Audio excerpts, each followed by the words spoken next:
Hey, what's going on everybody? Welcome back to the channel. I'm Waller's Wallet, and in this video, we're going to be taking a look at a flexible spending account and a health savings account. We'll be taking a look at what are their differences, their pros and their cons, and ultimately, which one would be best for you. Now, it seems everyone has medical expenses, but how much you'll spend is going to depend on so many different factors. And to cover or even reduce your out-of-pocket medical expense costs, both a health savings account or a flexible spending account, they can be useful. But there are a few key things that can make one of these options a better option for you. But what is a flexible spending account and a health savings account? Now, both of these are meant to reduce your out-of-pocket costs for qualified healthcare expenses. Now, an HSA is a health savings account, and with this account, you get to put money in pre-tax. And you can even invest it depending on the institution who you use for your HSA. And if you do invest the money in your HSA, then that money that grows also is not taxed when you use it for those medical expenses, which is an amazing benefit. Now, in order to qualify for an HSA, you do need to be part of a high deductible health plan. You cannot be claimed as a dependent, and you also cannot be eligible for Medicare. So realistically, not everyone is going to qualify for an HSA.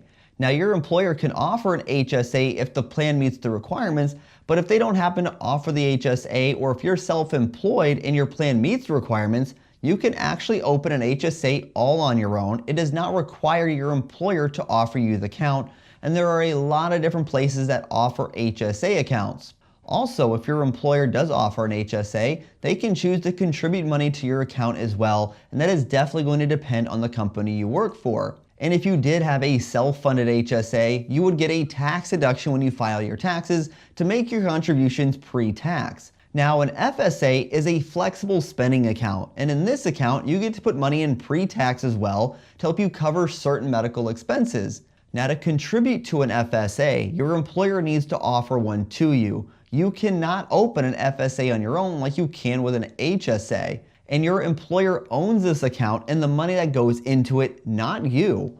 But your employer may choose to match or even contribute money to your FSA as well. In an FSA, it's a use it or lose it plan, which I'll explain more of that in just a minute. Now, you also cannot be enrolled in both an FSA and an HSA at the same time. So if your employer offers both to employees, then you need to decide on one of these options. Now, there is a limited purpose FSA which you can use if you do contribute to an HSA, but it's not the exact same thing as an FSA. But I mentioned qualified medical expenses, and what exactly does that cover?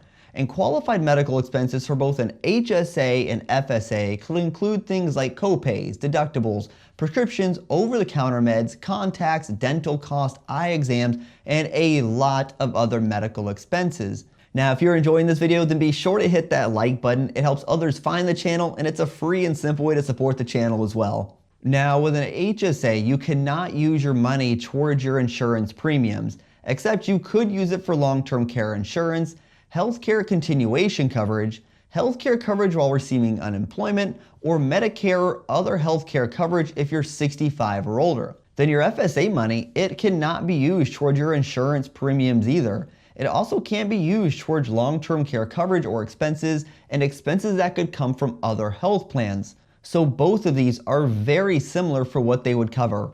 But with the HSA, you do get the extra flexibility to pay for certain insurance premiums that may actually benefit you. Now, since both of these accounts allow you to add in money pre-tax, both of them are going to help lower your taxable income, which is always nice because nobody wants to pay more taxes than they're required to do. But the amount of money that you can contribute is different based on each account. For the HSA, how much you can contribute is going to depend on a few factors. If you're single, you can contribute up to $3,600 per year to your HSA. If you have family coverage, you can contribute up to $7,200. And just like IRA contributions, you can contribute to the previous year until the tax time for the following year. So for 2021, if you had a family account and you realized that on December 31st, you only contributed $6,000 to your HSA, you have until the tax deadline in 2022 to contribute the remaining amount if you wanted to. Now, if you're over 55, you can actually contribute an additional $1,000 per year as a catch-up period. And this is until you're eligible for Medicare, which at that point you can no longer contribute to an HSA.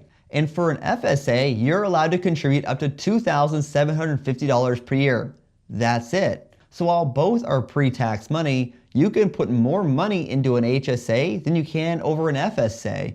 And for families, this can be a big difference. Now, medical expenses, they can vary from year to year, which means trying to prepare how much you should set aside each year, it can be difficult. Now, if you have an illness or a chronic medical condition, that could make the calculations easier since you're going to have a higher healthcare cost to begin with. But for healthier individuals, it can be more of a challenge. For example, in 2020, my wife and I, we had a baby, we had some doctor's appointments, we even had a few unexpected ER visits. And we spent well over $15,000 in 2020 on healthcare costs, and that does not include our insurance premiums.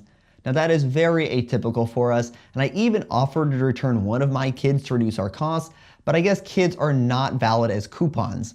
But in general, we have typically spent very little on medical expenses overall. But that variability in how much in medical expenses you actually have or you're projecting to have can play a part in selecting one of these accounts. Because when it comes to an FSA, it's a use it or lose it account. And what that means is the funds in that account actually expire at the end of the year. Now there are a few small exceptions to this because your employer can give you a grace period for an additional 2.5 months, or they can allow you to roll up to $550 to the next year. Outside of those exceptions, you either use the money or it goes bye-bye. So for example, if you put $2,000 in your FSA and you only used $1,000, you would lose $1,000 if you could not roll over part of it, which kind of sucks because that's money you're not going to get back. Now, due to the pandemic, the IRS is allowing employers to let employees carry over their FSA balances for an additional 12 months. So 2021 FSA money can be extended until the end of 2022, but that is up to the employer. And if you end up leaving your employer, since they own that account, that money generally does not go with you. So if you put money into your FSA and decide to leave for a new job, all that money you put in, it's pretty much lost. Now there is an interesting bit with the FSA, because if you're going to contribute, let's say $2,500 to your FSA that year, you can use your FSA for the $2,500 in medical expenses, even if you haven't contributed the $2,500 yet, because the plan is for you to contribute that much money by the end of the year. But if you use that full amount and decide to leave that job, you do not have to pay the difference of what you've used to what you plan to contribute. So if you left your job in April and you used the full $2,500 in your FSA before you changed jobs, you would have contributed roughly $832 and used up the full $2,500. In the employer, they eat the loss here and you do not owe it back to them. Now, with an HSA, that is all your money because you own the account, not the employer. So if you decide to take another job, or maybe you're let go from your job, the money you put in your HSA, that goes with you. It's not taken away from you. And if you don't use all the money in that account each year, that's fine. The money stays in your account until you use it. It can be 1 year from now, or it can be 20 years from now. There's no requirement to where you need to use this money. And since you can invest this money and let it grow, the HSA's triple tax advantage makes it a fantastic account to possibly use in retirement as well. And if you want more information on this, be sure to check out this video where I explain why the HSA is an undervalued account due to that triple tax advantage. Now, if you leave your job and your next job does not offer a high deductible health plan, you cannot contribute to that HSA anymore, but you're still allowed to use it. And I think those are the differences here that really separate the FSA and the HSA. So with all of that in mind, which account should you choose? Now, the reality is everyone is not going to be able to pick from both of these accounts. The plan that your employer offers you is really going to guide that decision. But there is more that goes into deciding your health plan than just picking between the HSA or an FSA, such as your insurance premiums, co-insurance, co-payments, out-of-pocket max, and others. The HSA or FSA discussion is just one piece of that decision. Now, both of these accounts can be helpful to lower your taxable income and help you pay for medical expenses. But if you're trying to decide on one of these accounts, the HSA just offers more flexibility and benefits over the FSA. Not only can you contribute more money each year, but you own the account and the money in it. And you aren't required to use all the money in your HSA each year or risk losing it. You can also choose to invest the money in your HSA, and the growth from those investments are tax-free when you use it for medical expenses, which is a great benefit. And if by chance you have money in that account when you retire, you can use it as another retirement account. Now, if you don't have access to an HSA, it doesn't mean the FSA won't be beneficial, because it can be useful. You just want to evaluate and think about how much money you're going to use for the following year. Because if you overestimate how much you'd use, then you run the risk of having money left over that you could potentially lose. So let me know, do you use an HSA or an FSA? Now, if you want to know how you can become a tax-free millionaire, then be sure to check out this video right here where I explain how you can actually make that happen. And if you know someone that would find this video useful, feel free to share with them, and I'll see you in the next one. Take care.